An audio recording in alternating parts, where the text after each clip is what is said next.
Naša današnja gostja Sabina Majerič je študentka psihologije, je članica skupine Dosjeji psi. Danes bomo prisluhnili njenemu predavanju z naslovom Kaj se dogaja z možgani, ki ljubijo. Na tem mestu naj vas še ponovno opozorim, da lahko naši gosti zastavite vprašanje preko programa Slido, na katerega bo odgovarjala ob koncu predavanja. Takole, Sabina, ko boste pripravljeni, lahko naložite vašo prezentacijo. Sem mislila, da se je že delilo. Opala, trenutek. Takoj.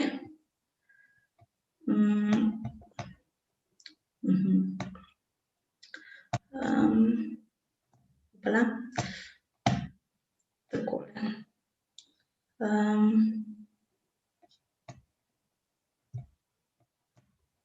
Super, se že nalaga, vidimo prezentacijo. Evo, super. Takole, zdaj pa bo. Odlično, izvolite. Pozdravljeni še z moje strani, tako kot je Urška povedala, jaz sem Sabina Majerič in se v prostem času ukvarjam tudi z ustvarjanjem bloga Življenje lahko dobro, tako da če boste imeli kakšno vprašanje še kasneje, se lahko srečamo tudi tam, pa seveda na Instagramu in Facebooku Dosjeji psi. Jaz pa sem danes tukaj, da govorim v bistvu o enem drugem srečanju, in sicer o srečanju med mistiko in biologijo. Govorila bom namreč o tem, kaj se zgodi zaradi ljubezni in zaljubljenosti v naših možganih ali pa za njiju. In jaz sem prepričana, da ste že slišali 1001 pesem o ljubezni. Verjamem tudi, da ste, če niste doživeli zaljubljenosti, jo vsaj videli, ker se namreč pojavlja v bolj ali manj vseh kulturah, ki smo jih do zdaj raziskovali, in kaže se na eni strani v evforiji, na drugi strani tudi v osredotočenosti na to osebo in v nenehnem razmišljanju o njej. Kar v naši kulturi pomeni, da v povprečju zaljubljenci razmišljajo drugem kar 85% dneva. In jaz sem prepričana še o eni stvari, in sicer, da redko razlagate o zaljubljenosti in ljubezni z besedami, ker se nekako vedno zdi premalo. Pa bom jaz vseeno danes to poskušala s pomočjo raziskav in skozi pogled na naše možgane. Ko se pogovarjam o ljubezni in zaljubljenosti z nekom, najprej vedno vprašam, ali misliš, da obstaja kakšna razlika, in ljudje v tistem trenutku postanejo malo skeptični, kaj res vem, kaj je razlika, ali sem doživel mogoče samo eno, drugega pa ne, lahko eno zbledi, drugo ostane. In na ta vprašanja lahko seveda tudi odgovarjamo s pomočjo možganov, pa bomo danes to malo poskušali. Zaljubljenost je tisti občutek, ko najdemo popolno osebo. V tistem trenutku jo idealiziramo, v našem trebuhu so metuljčki ali bolj realno adrenalin. Na drugi strani si tudi začnemo predstavljati, kakšno bi bilo naše življenje s to osebo, in to zaradi tega, ker so naši možgani polni dopamina. To je hormon povezan z aktivnostjo, z motivacijo, z iskanjem, z izbiro tistega, kar želimo. In čeprav tu delujejo predvsem na nezavedni ravni možgani, je to ključno za to, da rečemo, to je ta oseba, ki jo hočem. Potem pa, kot sem rekla, dodamo zelo hitro že mentalizacijo, se pravi predstavo o tem, kakšno pa bo naše življenje s to osebo, ker zaljubljenost je iz evolucijskega vidika konec koncev način, da si mi nekoga izberemo in si čez čas z njim želimo tudi družino. In čez čas tako postanejo aktivni v njej tudi deli možganov povezani z naklonjenostjo, z nadzorovanjem čustev, učenjem, spomini in tudi presojo odnosov. Zdaj pa, če jaz govorimo o presoji odnosov, ne morem mimo ene zelo, zelo zanimive študije, ki je pod drobnogled vzela možgane moških in ugotovila, da se precej hitro odločijo, če jim je nekdo všeč ali ne, in to, da jim ni, se odločijo prej. Če pa se odločijo, da jim nekdo všeč, pa tudi na nivoju možganov težje ločimo med interesom za neko romantiko, za daljši odnos in pa samo interesom za spolnost. Vseeno pa je romantični interes bolj povezan z aktivnostjo v anteriorni inzuli, medtem pa je interes za zgolj spolnost bolj povezan z aktivnostjo v posteriorni inzuli. Oboje vidimo tukaj zraven na sliki.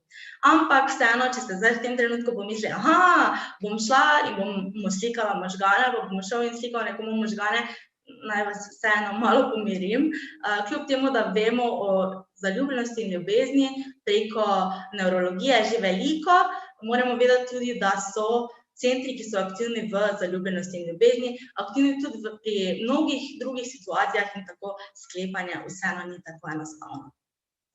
Vemo pa, da so v zaljubljenosti in ljubezni ključni trije hormoni, sicer prej omenjen dopamin, ki je povezan z zadovoljitvijo, z uživanjem ob nagradi, na drugi strani oksitocin, ki mu jaz rada rečem hormon za cartanje, ker se ga veliko sprošča takrat, ko recimo nekoga objamemo, je pa povezan tudi z občutkom varnosti, z navezovanjem, z lepimi spomini in seveda tudi s tem, da ponotranjimo našega partnerja, njegove potrebe, njegove želje in na drugi strani z dopaminom sodelujeta v tem, da mi začnemo uživati v tem, da smo čim bolj sinhroni s svojim partnerjem. Pa tu ne govorim samo o tem, da uživamo ob dejstvu, da recimo, ko se želimo poljubiti, da se neravno zaletimo, ampak govorim tudi o tem, da recimo, če sedimo zelo blizu nekoga, pa delamo neko skupno nalogo, se naši srčni utripi sinhronizirajo, tako da ljudje res uživamo v harmoniji z drugimi ljudmi. Oksitocin lahko dobimo tudi v obliki spreja in na tem področju je veliko raziskav in naj bi spodbujal na eni strani empatijo in na drugi strani tudi zaupanje drugim osebam, ki jih srečamo.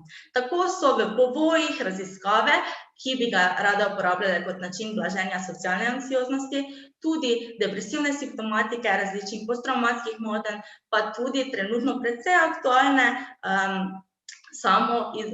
posledice izolacije. Se pravi, zato je zelo, zelo pomembno, da vemo tudi, da je pa treba na tem področju biti malo previden. Namreč, če bi si dovali preveč oksitocina, se bi hitro zgodilo, da receptorji zanj ne bi bili več tako odzivni in bi tako s tem omejili svojo sposobnost varnega navezovanja. Hkrati pa lahko velika količina oksitocina vodi tudi v več sprožanja vazopresina. To pa je hormon, ki bolj spodbuja aktivnost. To je tisto osebo hočem. In lahko v večjih količinah vodi tudi v občutke ljubosumnosti. Zanimivo je, da je to še posebej problematično lahko pri tistih, ki so mogoče doživeli kakšno travmo, pa zapostavljenost med tem, ko so bili še majhni, tako da je res treba biti še previden in nas čaka še precej raziskav. Seveda pa so v igri tudi drugi hormoni, spolni hormoni, če govorimo o zaljubljenosti in ljubezni, ne moremo mimo tega, ampak vedeti pa moramo tudi, da lahko zaljubljenost posredno vpliva na hormone, ki spodbujajo žensko plodnost in na drugi strani seveda tudi testosteron, hormon moške sle, ki je seveda višja pred tem, ko so moški poročeni, potem pa se testosteron statistično značilno zniža.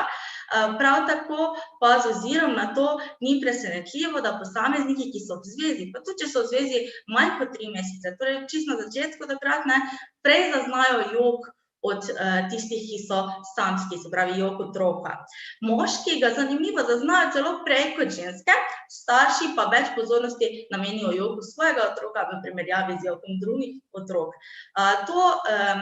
Te rezultate, da moški prej zaznajo jok, so avtorji te raziskave zelo drzno razlagali, da to v bistvu se zgodi zaradi tega, ker se moški začnejo bati, da si bo ženska želela otroka. Jaz bi pa temu vseeno dodala, da mogoče gre tudi za njihov lastni interes. Seveda se tu vse skupaj ne konča, imamo tudi ogromno raziskav, ki so slikale možgane in ugotovile, da je med zaljubljenostjo seveda manj aktivnosti tudi v amigdali, to je center za našo odzivnost na strah in na drugi strani tudi naš odziv ob strahu, na eni strani torej, da se omaknemo ali pa gremo v boj in se pravi, ta odziv se takrat, ko smo zaljubljeni, zmanjša. Hkrati pa postanejo zaljubljeni možgani bolj odzivni na nagrade in so zanje tudi pripravljeni več tvegati. Zdaj, zakaj se to zgodi? Delno lahko tudi zaradi tega, ker v desnem striatum vidimo tu v rdečem na slikici, se zgodi, da je manj sinaps, kar vodi ravno v to večjo odzivnost na nagrade in tudi na socialne dražljaje. Kar pa je delno povezano že tudi z odgovorom na vprašanje, ali je odvisnost enaka zaljubljenosti. Velikokrat lahko te povezave slišimo v medijih, pa dajmo na to vseeno odgovoriti. Se pravi, ja, neke sporednice vsekakor lahko potegnemo, že zaradi tega, ker tisti, ki so po ljubezni, recimo po zaljubljenosti zavrnjeni, velikokrat kažejo podobne simptome kot odvisniki. Recimo, tu govorimo o tem, da so v veliki stiski, lahko so čustveno in fizično odvisni od bližine s partnerjem, želijo si vedno več časa preživetega z njim in hkrati lahko jim zelo niha razpoloženje, lahko so ujezljivi, če partnerja ni, lahko se pojavijo tudi težave z apetitom, z spanjem in na splošno z razpoloženjem, zadovoljstvom, tudi osamljenostjo. Tako da vsekakor te sporednice obstajajo. Moramo pa vedeti, da vseeno obstajajo tudi neke razlike in sicer ta ravno večja uspešnost pri procesiranju socialnih dražljajev in emocij. Kljub temu, da pa je res, da se v nekaterih regijah naših možganov pojavlja manjša učinkovitost potovanja informacij.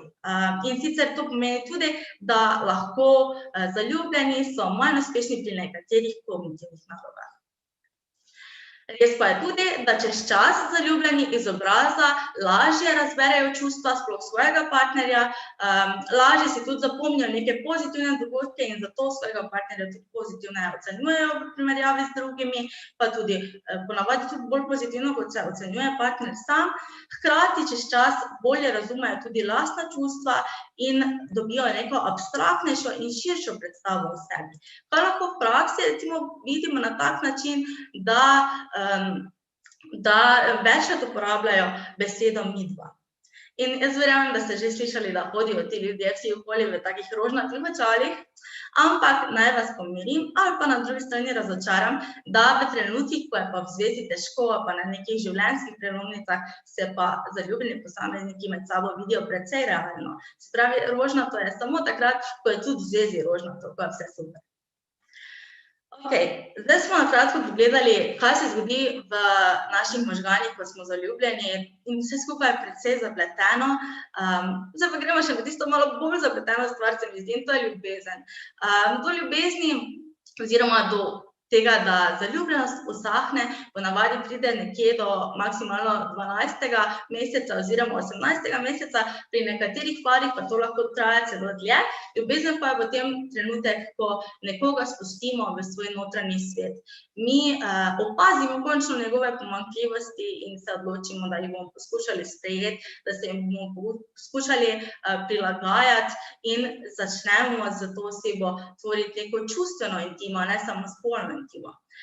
Čustvena intima torej pomeni, da si delimo čustva, da si delimo svoje misli. Če pa sem že omenila spolno intimo, pa naj vseeno povem, da čustvena intimnost izboljša dolgoročno tudi spolno intimo. In če sem že prej govorila o oksitocinu kot hormonu za cvrtanje, naj omenim, da le 6% posameznikov, ki se po spolnosti ne crklja, to spolnost potem ocenjuje kot dobro. Tako da je to lahko potem en majhen namig.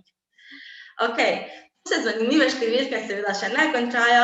40% žensk in 35% moških v Ameriki po 30 letih zakona še vedno poroča o močnih čustvih ljubezni, tako da, verjemite mi, je mogoče.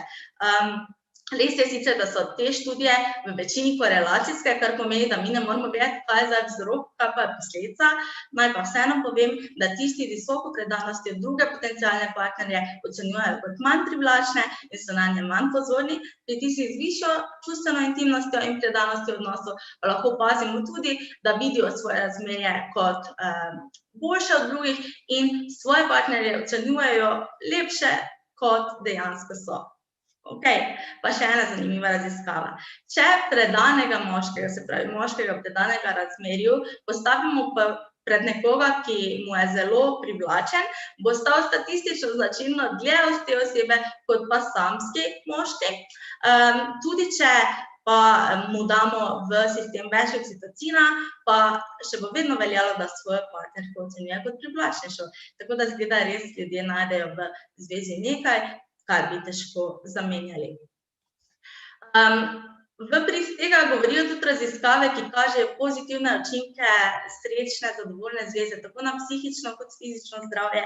V nadaljevanju jih boste še malo spoznavali z Špelo, tako da bom jaz omenila samo to, da vam lahko pomaga to, da ste v zadovoljni zvezi, tudi pri tem, da imate manj treme. Namreč, če boste gledali s partnerjem 10 minut nek sproščujoč romantičen film, pa se zraven držali za roke, potem pa še 20 sekund se objemali, bo bolj verjetno, da boste govorili bolj umirjeno, imeli boste nižji tlak in pa tudi srčni utrip. Tako da celo tukaj nam lahko ljubezen v možganih pomaga. Na podlagi tega sem jaz oblikovala tudi 7 korakov do zveze, ki lahko manjša vaš distres. Kaj to pomeni? Se pravi, če ste v zadovoljni srečni zvezi, se pogosto lahko zgodi, da imate tudi manj kortizola, to je hormon povezan z stresom. In koraki do tega v študiji so se izkazali, da so recipročnost. To pomeni, da upoštevamo potrebe drug drugega, jih zaznamo, prav tako, da se medsebojno poslušamo in smo na drug drugega pozorni, kar lahko kaže tudi na način, da izkazujete hvaležnost. To lahko naredite recimo tudi na list papirja, o tem smo dosegli pred kratkim posneli tudi en podcast, imamo pa še več podcastov, tako da če vam so naše tematike danes zanimive, skočite na naš Instagram pa to pogledajte. Seveda so ključni tudi skupni pozitivni rituali, povezani so z to sinhronizacijo, užitkom v tem, da smo v harmoniji z partnerjem, ki sem jo že prej omenjala. Zdaj pa skupni pozitivni rituali ne pomenijo nujno samo, da vi skupaj praznujete rojstne dneve pa obletnice, ampak tudi recimo, da zjutraj skupaj pijete kavo ali pa imate zajtrk. Zanimivo je tudi, da moški, ki poljubijo svojo ženo pred tem, ko gredo v službo, v povprečju živijo kar 5 let dlje, tako da če ne drugo se splača, ne. Seveda so ključni tudi skupni in individualni cilji v zvezi, o tem boste v nadaljevanju še veliko več slišali od Špele pa o pasteh, ki jih to tudi lahko prinese. Jaz pa omenim samo še ljubezen do sebe. To je zelo ključno tudi za naše zadovoljstvo z odnosom. Namreč ena študija je pokazala, da kar 20% zadovoljstva z našim odnosom kaže ravno to, kako zadovoljni smo mi s sabo. Tako da vam predlagam eno vajo, ko pogledate vsa naša predavanja, dajte vzeti en list, pa dajte napisati eno pismo sebi oziroma sebi na način, kot bi govorili s svojim prijateljem. Kaj bi rekli svojemu prijatelju, ki se nima dovolj rad? Dajte to narediti zase. Pa tudi za svoje razmerje. Zadovoljstvo v razmerju namreč lahko ima veliko pozitivnih učinkov potem tudi na zdravje, kot so na primer boljši spanec, imunsko funkcioniranje in zmanjšanje prevalence metaboličnih disfunkcij, kardiovaskularnih bolezni, pa celo smrtnosti, kot sem že prej omenila. Pred zaključkom pa moram seveda omeniti še eno stvar. Vedno ni v zaljubljenosti vse lepo, na to sem namignila že takrat, ko sem govorila o povezavi z odvisnostjo. In naj vam povem, da ko razmišljate o problematiki v razmerjih, o konfliktih, dajte si zapomniti tudi to, da mediacija in obisk pri psihologu dokazano zmanjšujeta deaktivacijo možganskih centrov povezanih z ljubeznijo med konfliktom, ki se zgodi. Se pravi, lahko pomagata ponovno obuditi te centre. Če vas že pride do razhoda, kar se seveda lahko zgodi, pa imejte v mislih tudi tole. Lahko vam pomagajo aktivnosti, ki so spodbujajoče dopamin, oksitocin, torej te hormone, ki sem jih prej omenjala. To so recimo lahko šport, neke sproščujoče aktivnosti, meditacija, branje knjig, kar je pač vam všeč, pa je zdravo, in na drugi strani tudi seveda druženje s prijatelji, ki spodbuja lahko tudi oksitocin. Imejte pa v mislih še ena stvar. Treba je dati zlomljenemu srcu potem čez čas, pa tudi možganom, prvi vrsti možganom, ki prebolevajo, čas, in čez čas potem lahko spet začutite zaljubljenost, doživite ljubezen in življenje spet postane dobro. To je to. Zdaj pa, če še kakšno vprašanje, seveda, ne? Dobili sva vprašanje, ja. Gledalce zanima, bi rekli, da je zaljubljenost vseeno dobra, glede na to, da takrat partnerja preveč idealiziramo. Ja, v tistem trenutku mi sicer res partnerja idealiziramo, ja, ampak dejstvo pa je, ne, da to je nek evolucijsko gledano mehanizem, da bomo mi to osebo izbrali. Ker če se to ne bi zgodilo, ne, potem verjetno te osebe ne bi izbrali. Tako da vsekakor je zaljubljenost dobra, celo nujna, potrebna na začetku, da mi začnemo nekako uživati v tej naši zvezi, ne, da nas, se pravi, ta oseba pritegne in se imamo